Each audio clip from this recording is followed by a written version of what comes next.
Here are your hosts, Derick G and AJ. One title eliminator down, Amanda Lemos is your new contender in the women's strawweight division.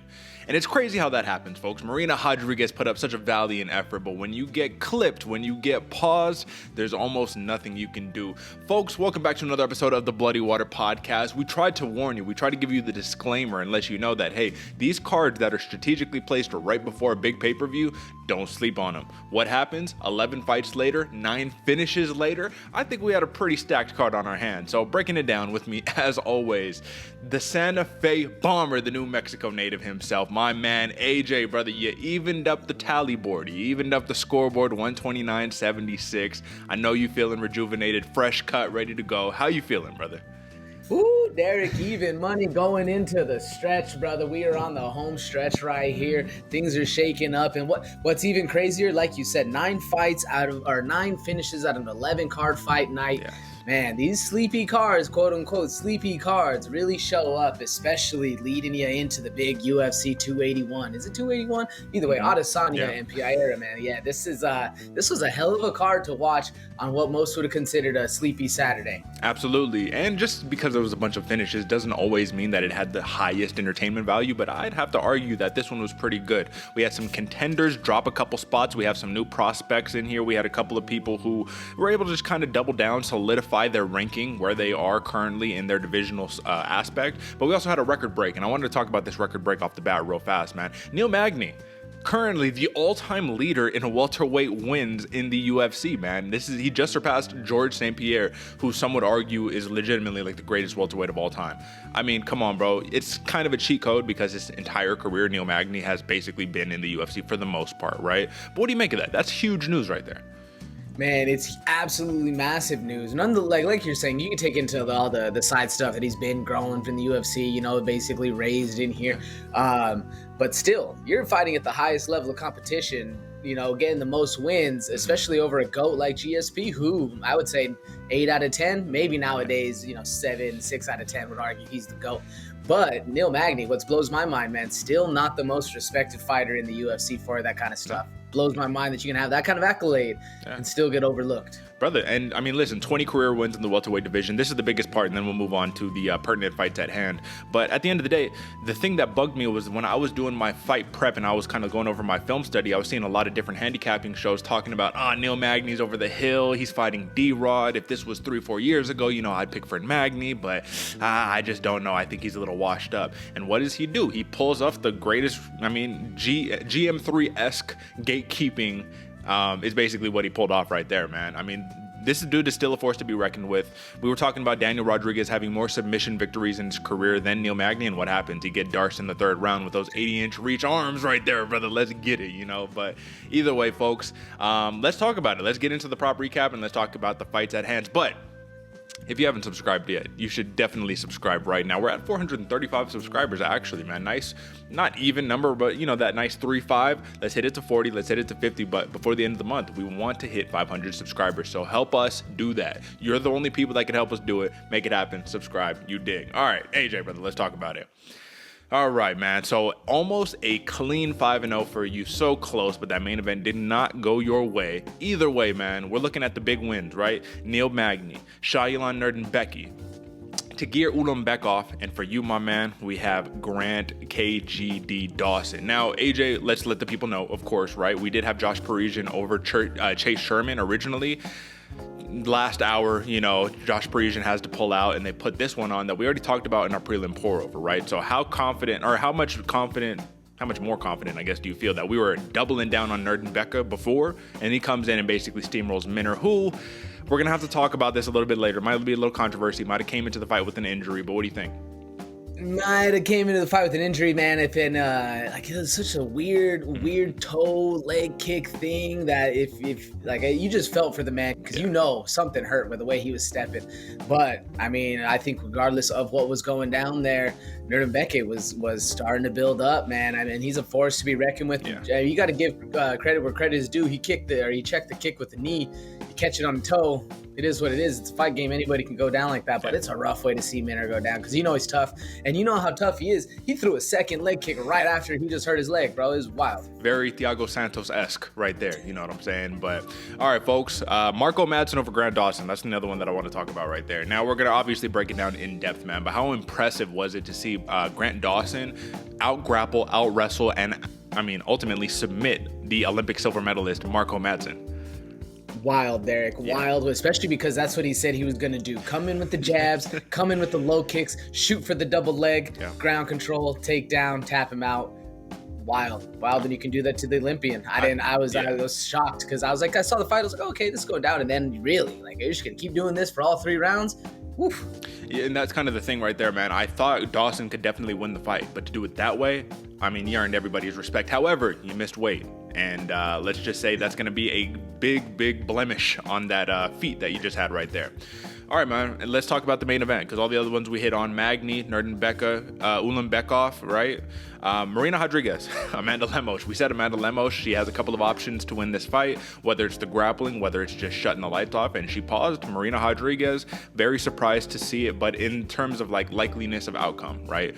How many times out of 10 did you see this outcome happening? In this kind of a way, man, I'd say maybe 2 or 3. I was expecting a clinic, but we saw a clinic on the other side. Crazy to see. We saw a clinic on the other side. I'd say for me, it was probably more 4 or 5 times out of 10. I could see just that kind of just dink. Oh, everything changed. All it takes is one shot, basically, from Amanda Lemos the entire time. We're going to talk about that more in a second. As for the prop bets, folks, ugly week, but we have to address it. 0-4 for both of us, man. But you do have to feel good if you are AJ, right? Because you have 3 of those little asterisks next to those, meaning that you got 3 of the 4 fights correct. We just happen to go very decision heavy on the one card that is all finishes, right? So I always want to make the differential there's a difference between a bad wager, right, and just a dumb wager. And at the end of the day, or I guess I should maybe clarify it. You can have a good wager that has a bad outcome, and then you can have just a very foolish wager. I think we had good wagers. It just happened that historically, man, it was a finishing night. So what do you have in terms of a comment on 0-4, but we still did good? What do you have on that? Yeah, and I think you're onto the correct path right there, Derick. It was a smart bets going into this thing, especially a lot of the times the pre-show folks, we're telling you, you're putting money on this. Go with the money line. Sometimes the way these fights are unfolding with how technical both fighters are, it's a little hard to pin down exactly what's going to happen. And out of all the fights, out of all the hundreds of fight nights we've been doing, when we see a 9 finish night out of 11 fights, it's pretty rare. I think there's only been 1 fight, maybe 2 fight cards where they're all finishes. So going decision heavy never makes me worrisome or kind of thinking a different way because it's a smart bet, and it's like Derick said, a lot of those asterisks there, we're getting the fights right, but it's very hard to pin down between the 4 ways in which somebody can win. So it's still, like you said, smart bets, rough outcomes. Think about it like this, folks, and I'm just going to put this out there and we're going to move on. Clearly you already know this, right? But we could easily just say, here are your picks, and then walk you out the door, and that's it, right? We say, here are your picks. This is specifically how they're going to win, and then we're going to go over and under.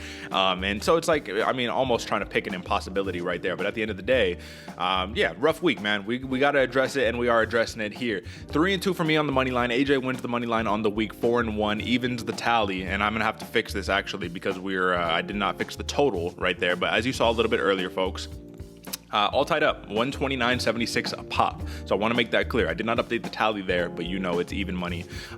In terms of over and unders and prop bets, ugly, but we'll make it up to you next week. Don't worry about it. All right, brother. Let's talk about these main cards. Let's get it, man. Have you seen that replay, buddy? Your head was bouncing around like a pinball machine. Time for some main card breakdown, courtesy of your hosts, Derick G and AJ.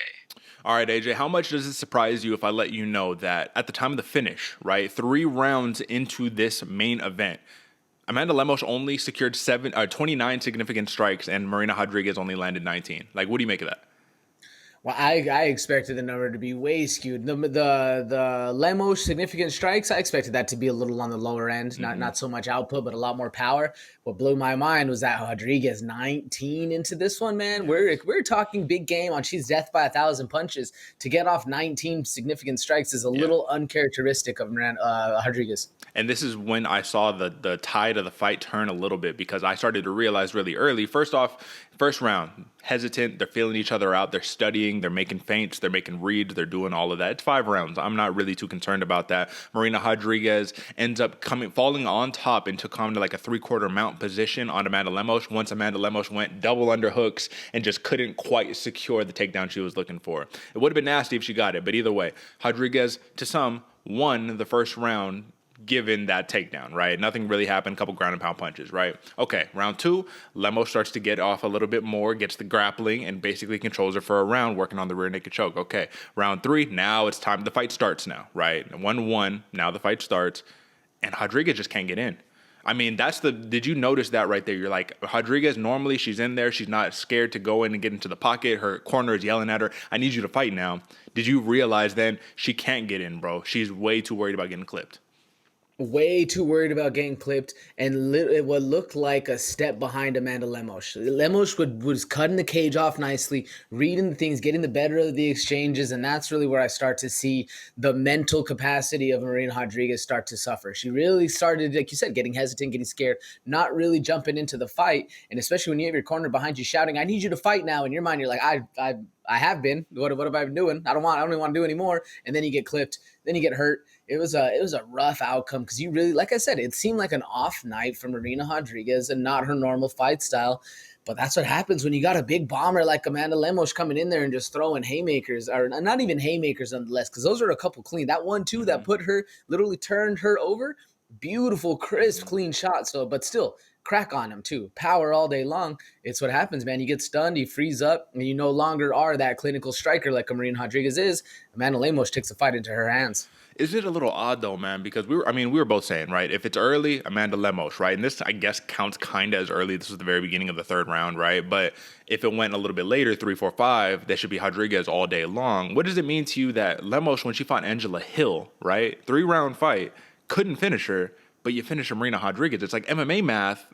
It's almost like Amanda Lemos is this very fearsome striker in the division that's going to give you a lot of problems, right? And shout out to the cat in the back purring, you know what I'm saying? But Amanda Lemos is going to give you a lot of problems.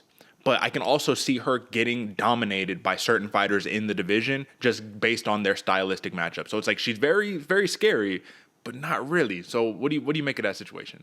Yeah, like you're saying, Derek, the MMA math, that's the one that really comes down to this, because most of the times you think like, oh, okay, person A beat person B, that means that person C is going to lose. You know, there's ways in which the formula seems like it's going to work out. But you put an Amanda Lemos up against, let's say, I'm just trying to pull it up right now, any of the big wrestlers or any of the big, grappling type heavy people who are going to be a slickster, get the head under, and then actually start working for, a different outcome than just standing and banging. It's a hard strap for Amanda Lemos going forward. Yeah. And I mean, you just look at I'm over here looking at the rankings right now. You look at number 6 up. Right? Yeah. Even number 7, Mackenzie Dern, Jessica Andrade, Yan Xiaonan, Weili Zhang, Rose Namajunas. Maybe not Rose because she doesn't have the best of grappling, but Carla Esparza. All of these fighters are going to be grappling heavy, putting it to you, being on the front foot and not really scared of you backing down. Especially you go up against Jessica Andrade. That little pit bull is going to be front foot all day long against an Lemos. But then MMA math, man, stuff happens. You never know. You never know how it's going to unfold when they actually start swinging. Well, that's what I was going to say. We already saw what happened with Andrade. Andrade, she suffered the onslaught and then standing arm triangled her, right? So I'm just going to kind of end it at this right here, man. At the end of the day, I was more surprised to see Lemos have success in the striking in terms of being able to pause Marina Rodriguez with that combo. I was more surprised to see that than I was when she took her down in the 2nd round and controlled her, because that was, for me, that was the path to victory. It's take away her striking. Don't let her get close. Don't let her cut you up. Don't let her hit you with elbows, clinch work, any of that. But Lemos was able to maintain the distance with the big kicks, with the big power shots, man. And Rodriguez could never close that distance to get in and work her magic. Amanda Lemos looks dangerous, man. But I also think that if she's going to be the next challenger, if it's Weili Zhang versus Esparza and Zhang gets the win, and Lemos fights Zhang, I don't think that's going to be a very competitive fight, personally. You know what I mean? But at the end of the day, your new contender is your new contender, and Amanda Lemos is. What else you got on that? And then we'll move on.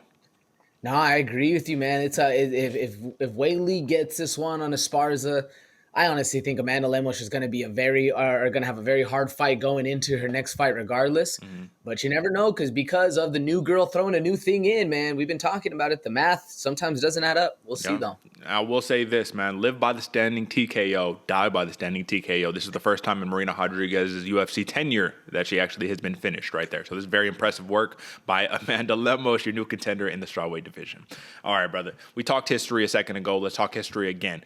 The Haitian sensation, man. Neil Magny. Come on, brother. He got it done over D-Rod in a fight where I think it's very safe to say he was losing on the feet, right? D-Rod was getting it done, piecing him up. Was I surprised? Yes, because he got that 80-inch reach, keep him at bay. But D-Rod, he knows how to stay forward, keep that forward pressure, and work his magic. But when we talk about grappling, we said that's the element, right, that Neil Magny possesses that a Kevin Holland doesn't really possess in the same capacity as a Neil Magny, right?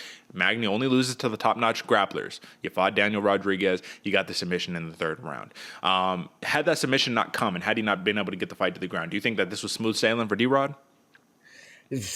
Yeah, I mean, it was looking like it, man, especially on the hands. D-Rod's slick, man. That's what a lot of people don't give this dude credit for. D-Rod is slick. He might look like that classic, just a thug, a brawler. Dude's going to come in and just start throwing crazy shit.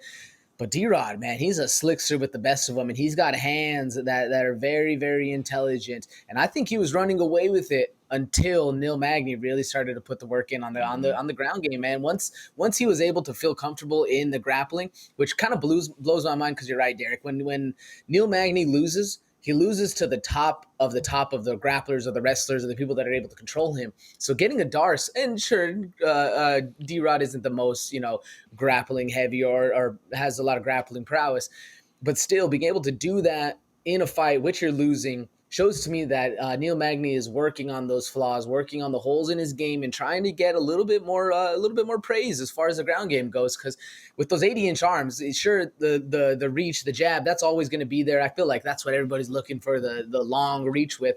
But to me, those long arms, those long limbs, those are submissions all day long, man. You're getting the razor blades up against people's throats. That, to me, is a very strategic way for Neil Magny to really win, especially if you can get in on some deep triangle or some deep locks that people don't have the leverage to go against. That's the best pro for those long, lanky arms.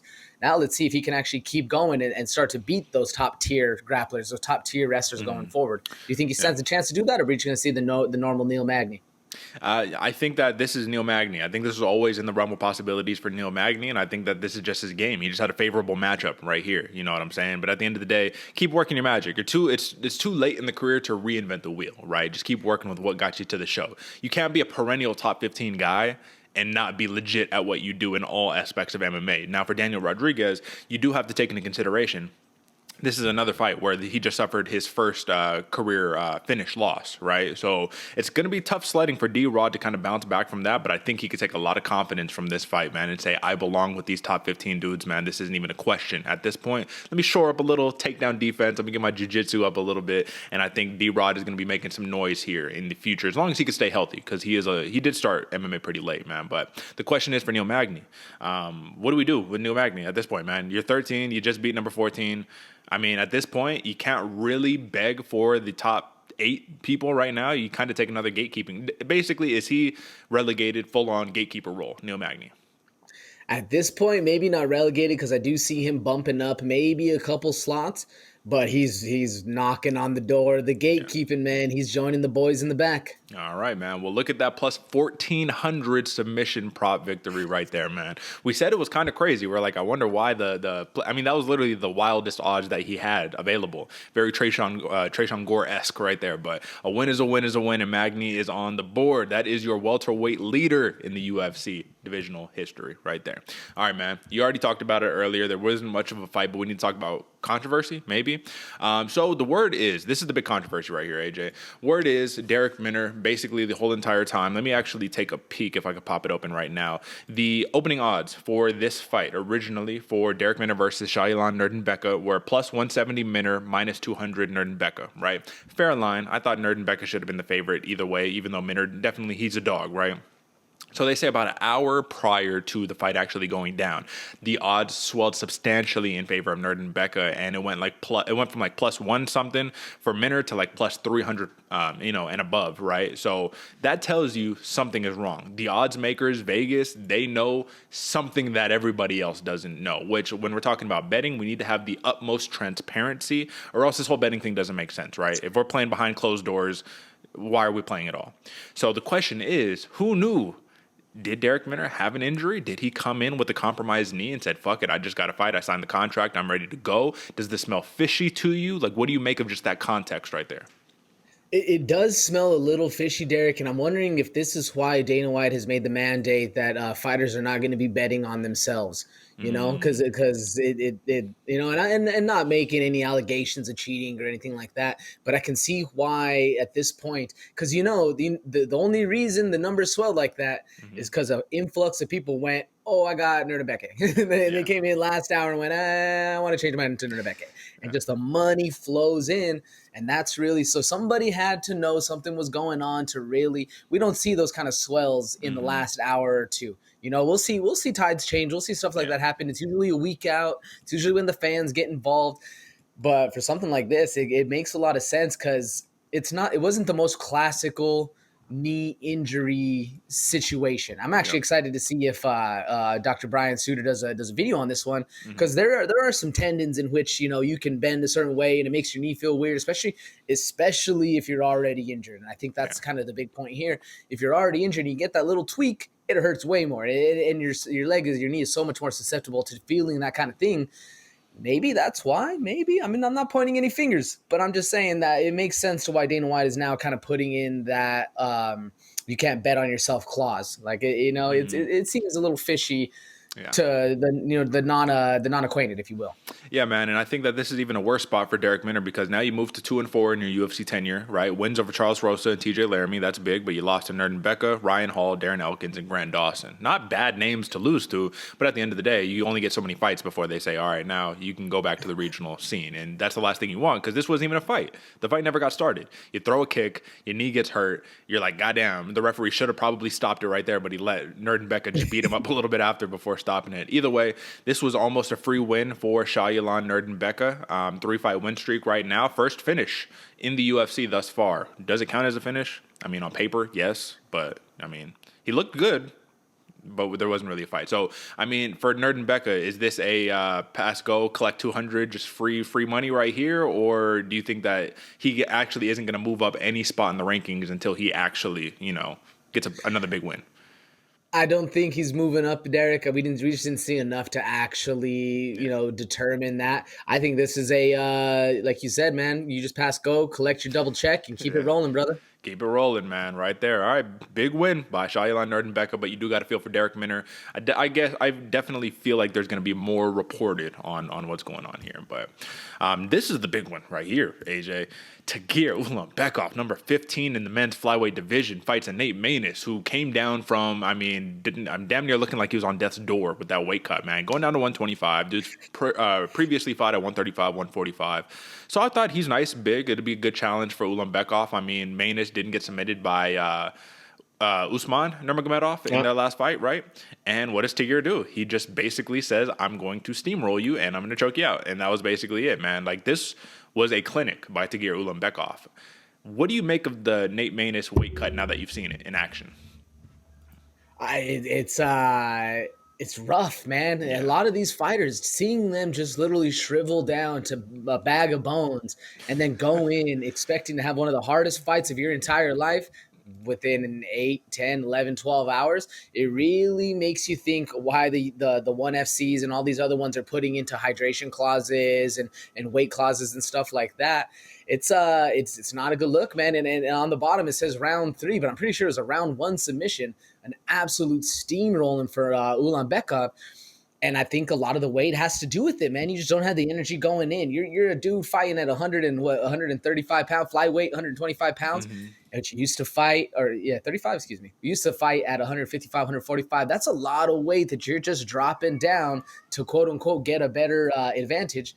and then you just get steamrolled by a dude who's smaller than you. And it's not only mentally but physically defeating. I'm curious to see how long Maness stays here, or if he goes a different round against like a nutritionist and actually maintains this low weight for a long time.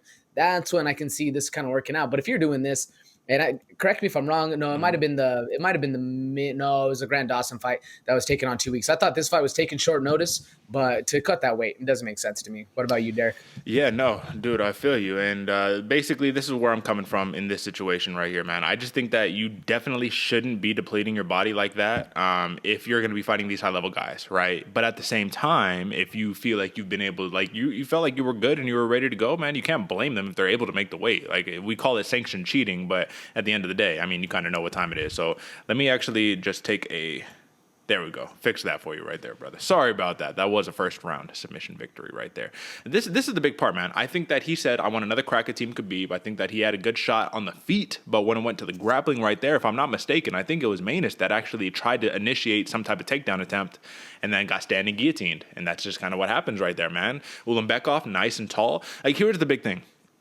I'm pretty sure the listing said Ulanbekov was like 5'6", and then Nate Maness was like 5'10". But if you looked at them in the cage, bro, I was like, y'all are the same size, man. Like, Ulanbekov is huge.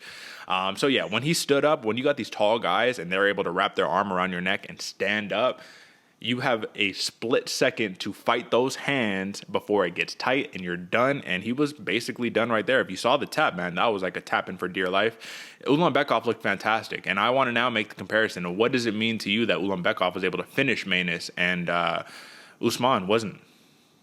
Yeah, Derek. I mean, it's crazy to see how much a claim and a clout can get you when your last name is Nurmagomedov. Mm-hmm. But really, the whole team is a bunch of killers, man. We really got to start looking at all of these Sambo dudes coming out of Russia, Team Habib, the Team Eagle, man, because Ulanbekov is a force to be reckoned with. Mm-hmm. Even Tagir. I don't think. Oh no, yeah, this is Tagir. Excuse me. Yeah. There's a lot of fighters that are coming out of that camp that don't really have the same kind of clout. But look, Islam champ.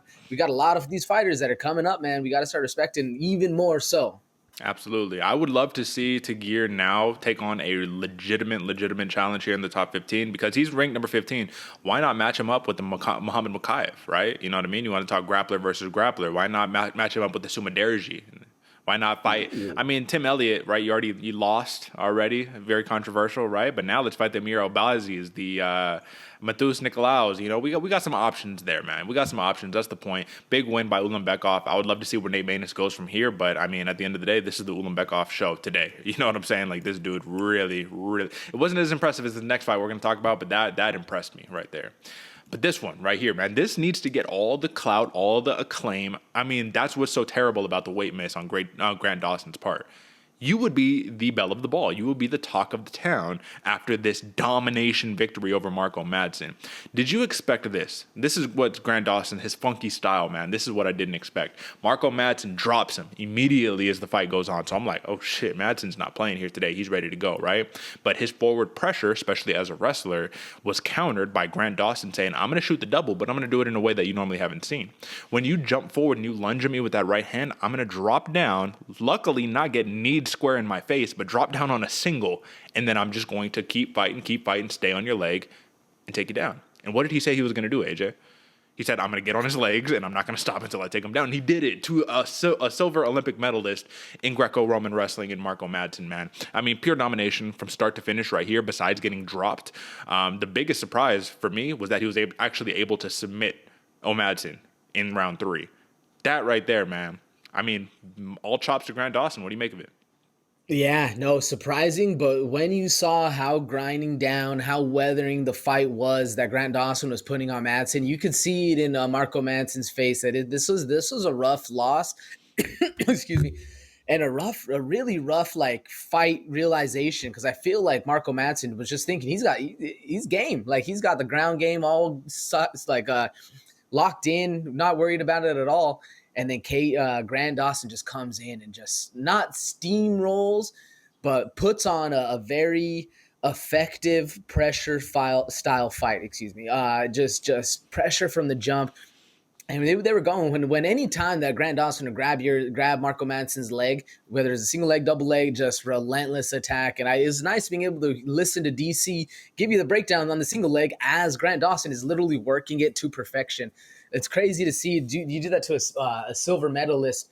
Man, should be all the clout and all the acclaim, like you said, Derek. It just gets that one big smudge of weight really does matter in a wrestling fight. I mean, in a striking contest, yeah, you can get away with a couple pounds, not a big deal. But in a wrestling match, man, it is every little ounce matters.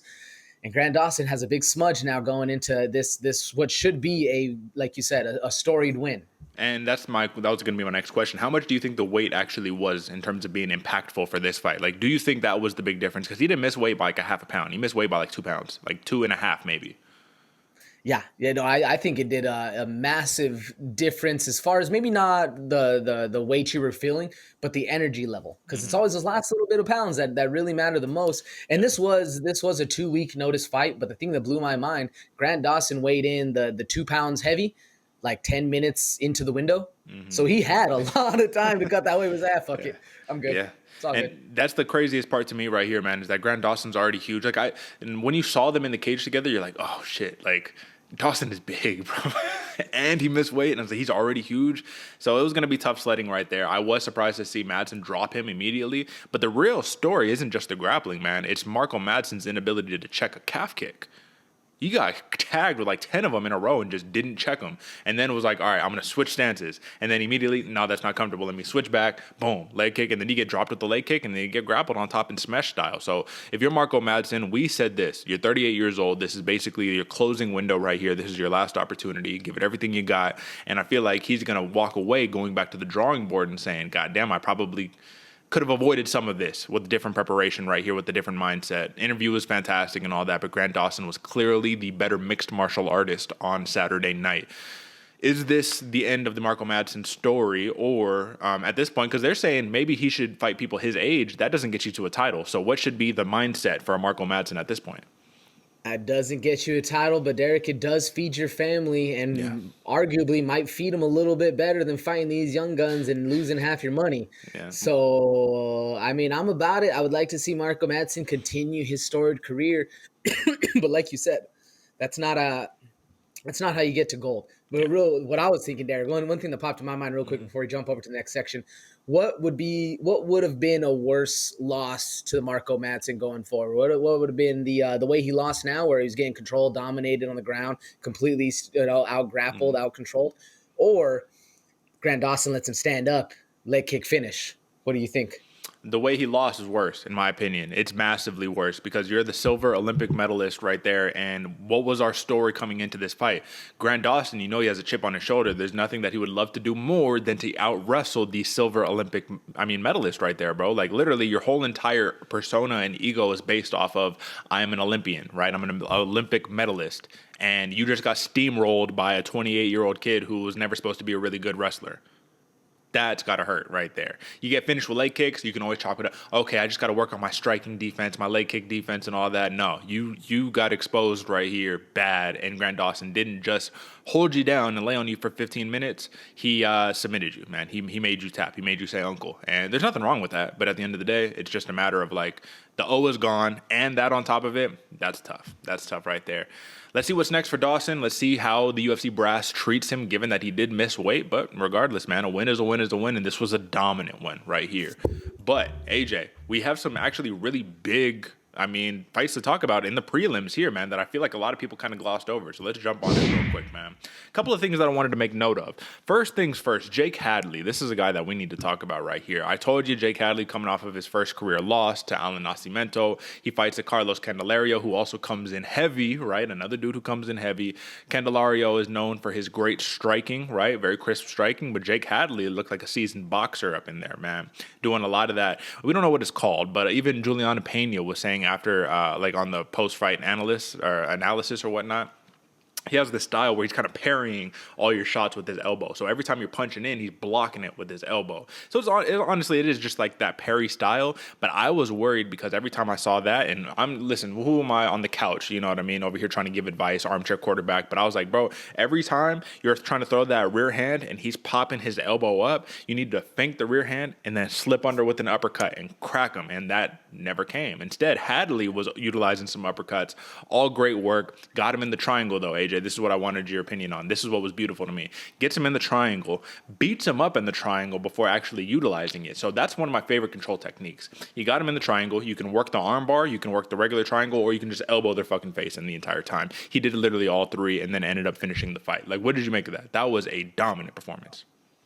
Dominant performance, especially and a good fight, good back and forth for the whole first round. Get into that triangle position, and that's where the domination really started. Because you could see Jake Hadley get comfortable and really start working his own game and really start flowing, man. And it was a rough one for Candelario, man. And it is one of the worst positions to be in, where you're literally dude's legs wrapped around your head. You're trying to get out, and you're just fucking getting tinked on. Yeah, it's a rough one, man. Good fight for Hadley, though. And I'll tell you guys from experience, this is the worst part. It's because when you're stuck in that triangle, you're not defending one thing. You're defending three things. One, you're trying not to get choked. Two, you're trying not to get your arm snapped, you know what I mean, while you're getting choked at the same time. And three, you're trying to block punches while doing all those things simultaneously. It's the worst position that you could be in, other than maybe like a nasty crucifix or a mount or something.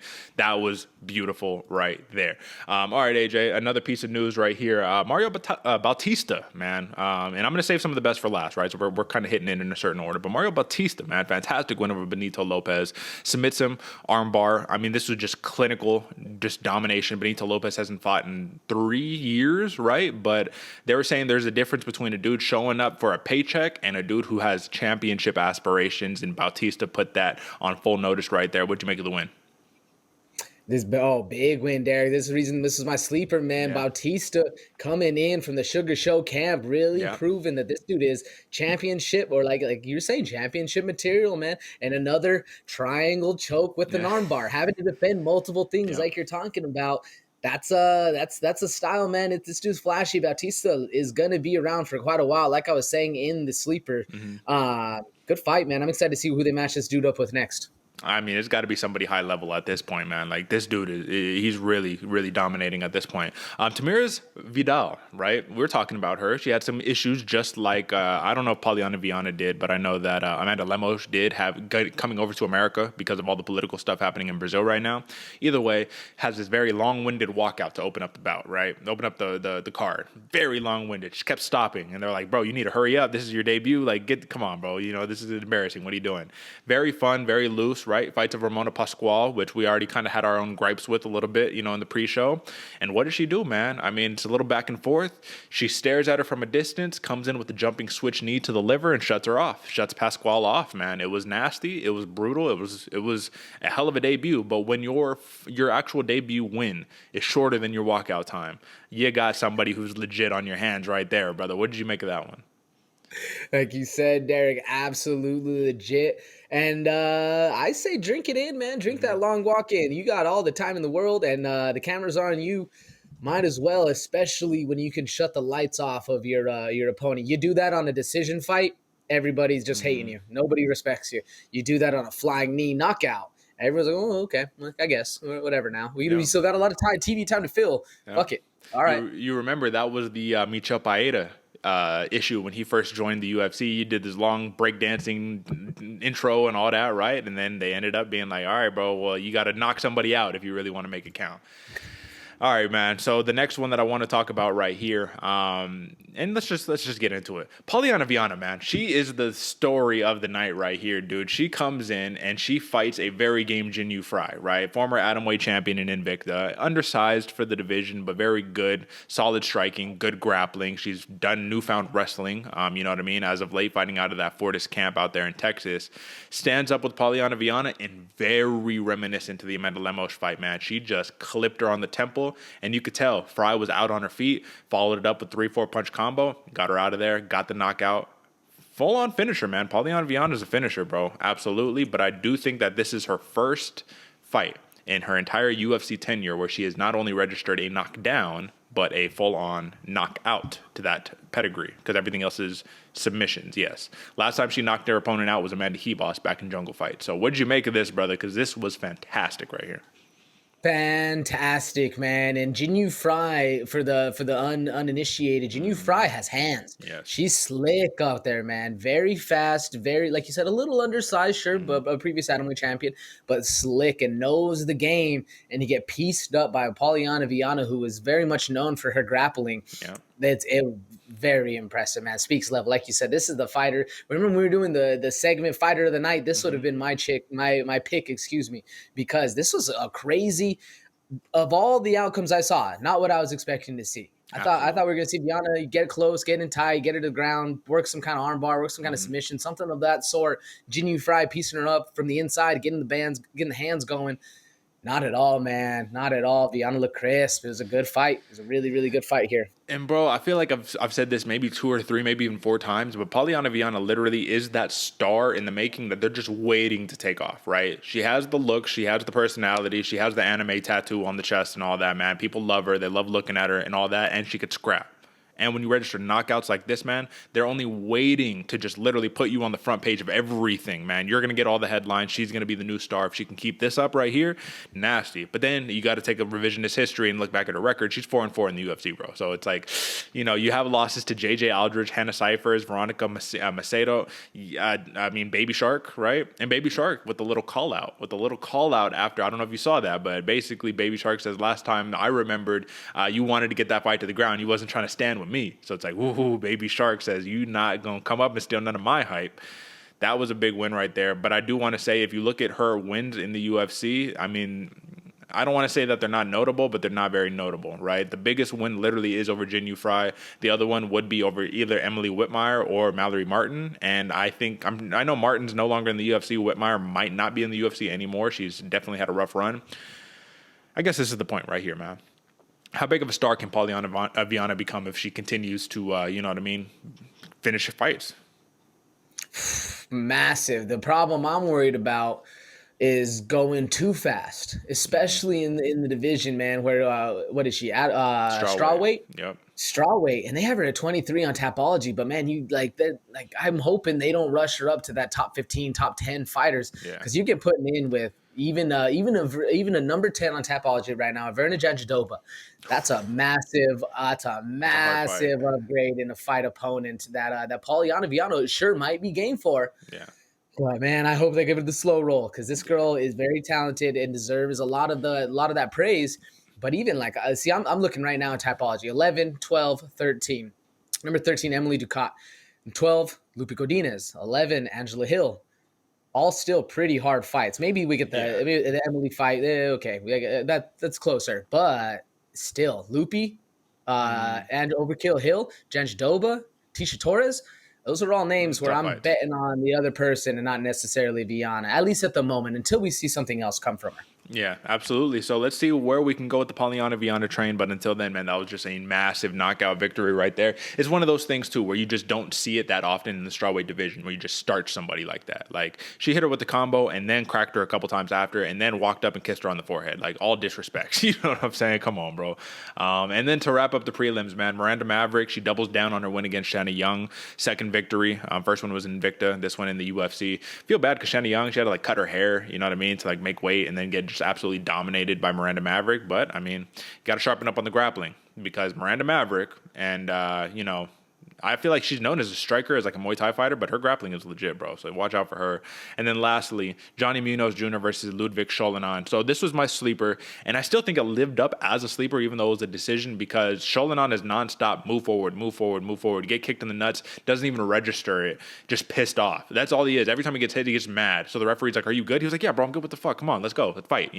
And I mean, Johnny Munoz looked like a sharp boxer right there. Didn't really have to use the jiu-jitsu the way that he's accustomed to, because to be honest, Scholenon couldn't really take him down. You know what I mean? So win is a win right there. Wraps up a great night of fights, 9 finishes, 11 overall fights. I mean, beautiful, man. And now we have one question that we need to answer, and that's going to be in the form of a ranking review. So We've been talking about all these different divisions and all that, brother, but we need to take a step back, and we need to go back to the women's strawweight division, right? Now, we just talked about 15, 14, 13, 12, 11, right? The top tier, where Polyana Viana fit in for there, right? But we're not worried about Polyana Viana today. We're worried about one person, Amanda Lemos, and we already had a little bit of this discussion earlier, but we need to recap. So, right now, AJ, this left corner right here, this is the most updated UFC rankings right now, okay? So Amanda Lemos, number 7. She just gets the win over Marina Rodriguez, number 3. If MMA math means anything, she should probably move to number 4 because Jessica Andrade has literally finished her, right? So Andrade to 3, Lemos to 4, Rodriguez to 5, and then we'll just see unless Rodriguez drops off further than that, but I doubt it because she has a win over Dern. So you know how the MMA math plays out. This is the question. If at number 4, we have an Amanda Lemos.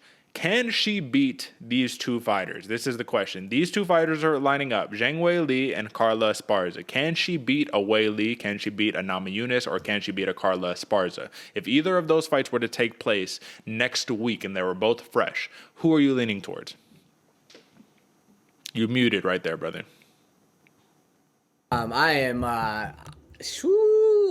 leaning against Amanda Lemos, man. Though the one, and it's going to hurt to say as a dedicated Thug Rose fan, the one that kind of gives me the most pause for leaning towards Lemos is the new Namajunas. The striking that Thug Rose presents isn't as dangerous as the striking of a Lemos.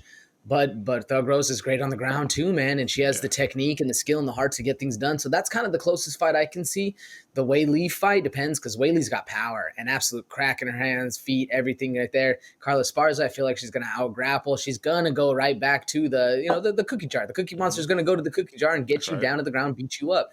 It's Carla Esparza way. So I think if we're going to match up Amanda Lemos, I think that Thug Rose spot's a good fight for her. It's a really, really good fight. Are you seeing something different, or are you with me? You know what? I see where you're coming from with the Thug Rose conversation because for Namajunas, who did she struggle with most in her title reign and even her non-title reign? It was Jessica Andrade, right? Big power puncher who can grapple. And Amanda Lemos is a big power puncher who can grapple. I just think that maybe you're discounting Namajunas' grappling a little bit, man, because her thug jitsu is pretty fucking legit, man. Amazing. So I don't know if I would really say like Lemos is the big scary monster and Thug Rose is going to have to worry about that too much, right? Because she's already fought fighters who are arguably better in her career thus far. But I do think Amanda Lemos, here's the other question, right? If she doesn't fight an Esparza, a Namajunas, a Weili, the only other realistic option right now is probably a Yan Xiaonan, right?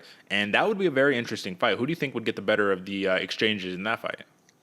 I really like that fight because I think it's Lemos. I think Lemos is going to get the better of the one. Yan Xiaonan, we've seen her kind of struggle with that power, and once she gets cracked on, then she really starts to fade, really starts to show that deficit. That's where I think Lemos kind of shines the most in this one. Mm-hmm.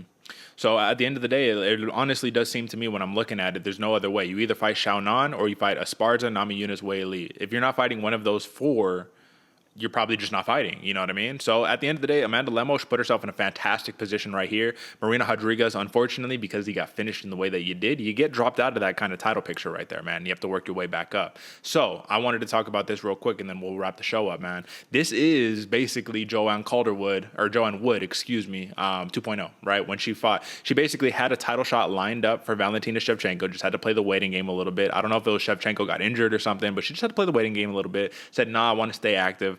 Fights Jennifer Maia, gets finished with an armbar in the first round, and her career basically took a pretty deep dive after that moment. My question to you is, I think Marina Rodriguez is not, it's apples to oranges. It's a completely different scenario, but could this be a catalyst for a downturn in the career of a Marina Rodriguez? Absolutely, man, especially because the Marina Rodriguez performance that we saw on Saturday was not the normal Marina Rodriguez performance we're used to seeing. You know, we're used to seeing her be the bully. We're seeing her have those quick hands, but going into it, getting the opposite end of that. Now the question is begged, how many other fighters that are of that same cloth that Amanda Lemos is, how many of them can really get it in? Because even with Marina Rodriguez, the split decision loss to Carla Esparza didn't mar her record that bad. But now these start piling up. These kind of styles of fights really start adding up that people know. People start really seeing what's going on here. Absolutely. This could either be a pivotal moment in which Marina Rodriguez suffers greatly, like you said, and starts to take that downfall, or she changes it up, starts learning a couple new things, and really goes butterfly mode and spawns out. Absolutely. And that was kind of going to be my big point right here, is that the reason why this is such a big deal in my eyes is because she was kind of that perennial, I should be fighting for the title, but I don't talk enough. I'm not clout-ish enough, right? Like, you don't have that bad boy, bad girl persona where people want to see you in a title fight. So you get skipped over and then you lose the fight. And now it's just like, where do you line up? Where are we? It's going to be interesting to see where we go, but that is your 60-second rankings review right there for you, folks. All right, man. Listen, this was a lot of the times these cards to me feel like, all right, man, this is the warm up before we get into the big show next week, right? Another 5-fight card on UFC 281, but we got big implications, right? Titles on the line and all that. But this one turned out to be so much more than that. Another friendly reminder, just don't sleep on these cards, man. You know what I mean? Like, these people out here. AJ, actually, I wanted to say this. I was thinking about this a lot, and I wanted your opinion before we get up out of here. Given that I know what it feels like to compete, right, in front of people and all that, you know what it's like to compete in front of people and all that good stuff, right? You know the edge, the nerves, and all of that, right? We get our enjoyment every single weekend based off of people who are literally going into a competition setting who've been training for weeks and months on end to get there, right? So how can we ever come into a Saturday night and say, oh, this is just some boring whatever cards, when these people, literally, all the pressure is on them at the moment. They're coming to compete. They're coming to put on a performance, right? How can we even have that thought process in our set? I feel like that separates the armchair quarterback. Oh, bro, I do UFC, bro. You don't want to mess with me, man. Or you know what I'm saying, right? Versus the people who are realistic and know what it's like to be in the combat sports field or any competition field. Do you ever go in with that mindset, or do you rationalize and say, no, these guys are coming to compete, man. You can expect anything right here? I'd never, ever downplay stepping into a ring or stepping into any competition, really. Yeah. Especially, though, stepping into a ring in your underwear in front of millions of people on the biggest stage possible to fucking knuckle up. Yeah. No, there's no reason to ever downplay that or discredit somebody's willingness to go in there or their preparation or anything like that. Even if it is a decision fight, a lot of people that talk, oh, that was a snoozer of a fight. A lot of people get in there. Most people just quit and, I'm out. I'm good.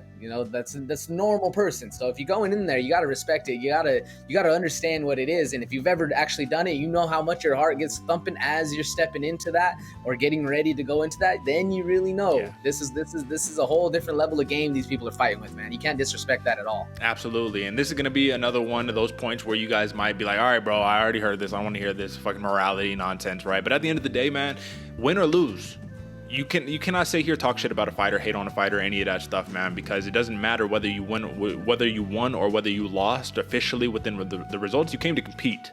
That's what matters right there. You either win or you learn, right? And I know that sounds corny, but when they're sitting there dejected, head down, and they just had a pretty massive loss, right? The Ramona Pasquales of the world, the Nate Maness of the world, the Marina Rodriguez's of the world, right? You don't shit on them. You don't sit there and, just try to stack up on them and kick them when they're down. You say, hey, man, that was a great showing, right?